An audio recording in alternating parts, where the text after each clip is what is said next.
ಬಸೋ ಇವಾಗಿನ ಕಾಲದಲ್ಲಿ ಲಕ್ಷ ದಿವಸ ಆಗೋದೇನು ದೊಡ್ಡದಲ್ಲ. ಲಕ್ಷ ಅನ್ನೋದಕ್ಕೆ ವ್ಯಾಲ್ಯೂನೂ ಇಲ್ಲ.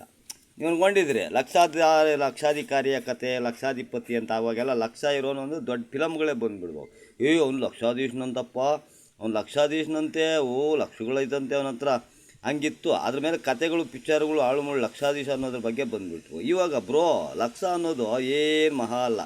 ಆರಾಮಾಗಿ ಸಂಪಾದನೆ ಮಾಡ್ಬೋದು. ಒಂದು 6 ತಿಂಗಳು ಟೈಮ್ ಕೊಟ್ಬಿಡ್ತೀನಿ ನಿಮ್ಗೆ, ಆರಾಮಾಗಿ 1 ಲಕ್ಷ ಮಾಡ್ಬೋದು. ಹೆಂಗೆ ಗೊತ್ತಾ ನೋಡ್ರಿ, ಈಗ ಒಂದು ಸಿಂಪಲ್ ದಾರಿನಲ್ಲಿ ಓತಾ ಈ 10 ರೂಪಾಯಿ ಬಿತ್ತು ಅಂತ ಇಟ್ಕೊಳ್ರಿ. ನೀವು ಈ 10 ರೂಪಾಯಿ ಇಲ್ಲಿ ಬಿದ್ದಿದೆ ಅಂದ್ಕೊಳ್ರಿ. ಅದ್ರ ಮೇಲೆ 4 ಜನ ಕಣ್ಣು ಬಿದ್ದಿರ್ತವೆ ಆ ನೋಟ್ ಬಿಸಾಕೊಂಡು ನೋಟ್ ಮೇಲೆ. ಅದು ನಾನು ಎತ್ಕೊಂಡ್ಲ ಅವನೆತ್ಕೊಂಡ್ಲ ಅಂತೆಲ್ಲನೂ ಅದ್ರ ಮೇಲೇ ಗಮನ. ಆದರೆ ನಾನು ಸಿಂಪಲ್ಲಾಗಿ ಹೇಳ್ತೀನಿ ನೋಡ್ರಿ, ದಾರಿನಲ್ಲಿ ಓತಾ ಇಂಥದ್ದೊಂದು ಸ್ವಲ್ಪ ಖಾಲಿ ಬಾಟ್ಲುಗಳು ಬಿದ್ದಿರ್ತವೆ ಆ ಕಡೆ ಈ ಕಡೆ ರೋಡಲ್ಲೆಲ್ಲನೂ. ಹಂಗೆ ನೀವು ಗಾಡಿನಲ್ಲಿ ಓಡಿಸ್ತಾ ಇದ್ದರೆ ಅಲ್ಲೊಂದು ಕಬ್ಬಿಣ ಪೀಸ್ಗಳು ಎಲ್ಲರ ದಾರಿಗೆ ಅಡ್ಡ ಬರ್ತವೆ. ಅದನ್ನು ನಾವು ತಪ್ಪಿಸಿ ಹೋಗ್ತೀವಿ ಗಾಡಿ. ಅದು ನೋಡಿದಂಗೆ ಹಂಗೆ ಹೋಗ್ಬಿಡ್ತೀವಿ. ಅಯ್ಯರಾಮ ಅದನ್ನು ನಾನು. ಆದರೆ ನಿಮ್ಗೆ ಗೊತ್ತಿಲ್ಲ ಗುರು, ಅದನ್ನ ಸಿಕ್ಕಿದಾಗೆಲ್ಲ ನೋಡಿ, ಈಗ ಥಮ್ಸಪ್ ಬಾಟ್ಲ್ ಒಂದು ಬಂದು ನನಗೆ ಗೊತ್ತಿದ್ದಂಗೆ ಕೆಜಿ 30 ರೂಪಾಯಿ ಇದು. 150 ಗ್ರಾಮ್ ಬರ್ತದೆ. 50 ಗ್ರಾಮ್ ಅಂದರೆ ನನ್ನ ಲೆಕ್ಕಕ್ಕೆ 1.5 ರೂಪಾಯಿ ಆಯಿತು ಒಂದು ಥಮ್ಸಪ್ ಬಾಟ್ಲು. ಹಂಗೆ ದಾರಿನಲ್ಲೇ ಈ ಟಿನ್ ಬಾಟ್ಲುಗಳು ಆಳುಮೂಳು ಎಲ್ಲ ಬಿದ್ದಿರ್ತವೆ. ಅವನ್ನ ನಾವು ಎತ್ಕೊಳಲ್ಲ. ಇಲ್ಲಿ ಬೇಕಾದ್ರೆ 1 ರೂಪಾಯಿನ ಹಂಗೆ 4 ಜನ ಬಸ್ಕೊತೀವಿ. ಇದನ್ನು ನೋಡಿರಿ, ಯಾವನೂ ಮುಟ್ಟಲ್ಲ ಇಂಥವನ್ನೆಲ್ಲ. ಈ ಕಬ್ಬಿಣ ಪೀಸುಗಳು, ಆಳುಮೂಳು ಅಂತ ಅಂದವೆಲ್ಲನೂ ಯಾರೂ ಮುಟ್ಟಲ್ಲ. ಈಗ ಹಲಸಿನಕಾಯಿ ಬೀಜ ಕೂಡ 20 ರೂಪಾಯಿ ಆಗಿಬಿಟ್ಟಿದೆ ಗೌರ್ಮೆಂಟ್ನವ್ರು ಮೊನ್ನೆ ಹೇಳಿದ್ರು. ಅವೆಲ್ಲ ನಾವು ದಾರಿನಲ್ಲಿ ಹೆಂಗೆ ಬಿಸಾಕ್ತೀವಿ ಗೊತ್ತಾ? ಆರಾಮಾಗಿ ನಾವು ದುಡ್ಡುಗಳು ಬಿಸಾಕಿರ್ತೀವಿ. ಮನೇಲಿ ಹೆಂಗಸರು ಅಷ್ಟೇ, ಈ ಹಾಲು ಪ್ಯಾಕೆಟ್ಗಳು ಅದು ಇದು ಏನದು ಲೆಕ್ಕಕ್ಕೆ ಇಲ್ಲ, ಕಸದಲ್ಲಿ ಹಾಕಿ ಎಸಿತಾ ಹೋಗ್ತಾರೆ. ಏನು ಸಿಕ್ಕಿದೆಲ್ಲ ಒಂದೂ ಬಿಡಲ್ಲ. ಅವೆಲ್ಲನೂ ಕಾಸೇ ಬಿಸಾಕ್ತಾ ಇರ್ತಾರೆ. ನನಗೆ ಆಶ್ಚರ್ಯ ಆಗ್ತದೆ. 1 ರೂಪಾಯಿಗೋಸ್ಕರ ಏಲ್ ಮೇಲೆ ಬಿದ್ದರೂ ತೊಗೊತಾ ಇರಲ್ಲ.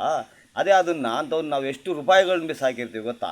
ಇದನ್ನೆಲ್ಲ ಕ್ಯಾಲ್ಕುಲೇಷನ್ ಮಾಡ್ಕೊಳ್ರಿ. ಒಂದು ತಿಂಗಳಿಗೆ ಎಷ್ಟು ನಾವು ಆರಾಮಾಗಿ ಇಂಥ ದುಡ್ಡುಗಳು ಎಷ್ಟು ಬಿಸಾಕಿರ್ತೀವಿ ಯೋಚನೆ ಮಾಡಿರಿ. ಅದನ್ನೆಲ್ಲ ಒಂದು ವರ್ಷಕ್ಕೆ ಒಂದೆಲ್ಲ ನಮ್ಮ ಮೂಲೆ ಜಾಗದಲ್ಲಿ ಬಿಸಾಕಿದ್ರೆ ನಿಮ್ಮ ಕಣ್ಣು ಮುಂದೆ ದೇವರನ್ನ 20-30 ಸಾವಿರ ರೂಪಾಯಿ ಆಗಿರ್ತದೆ.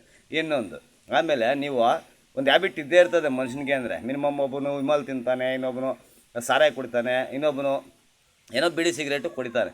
ನನ್ನ ಅಂದಾಜು ಒಬ್ಬ ಸಣ್ಣ ಸಿಗರೇಟ್ ಕುಡಿಯೋನು, ಬರ್ಕ್ಲಿ ಸಿಗರೇಟ್ ಅಂತ ಅಂದ್ಕೊಳ್ರಿ, ರೇಟ್ ಕಮ್ಮಿ ಅದು ಬರ್ಕ್ಲಿ ಸಿಗರೇಟ್. ಇವತ್ತಿನ ಬಂದು 60 ರೂಪಾಯಿ ಒಂದು ಪ್ಯಾಕು.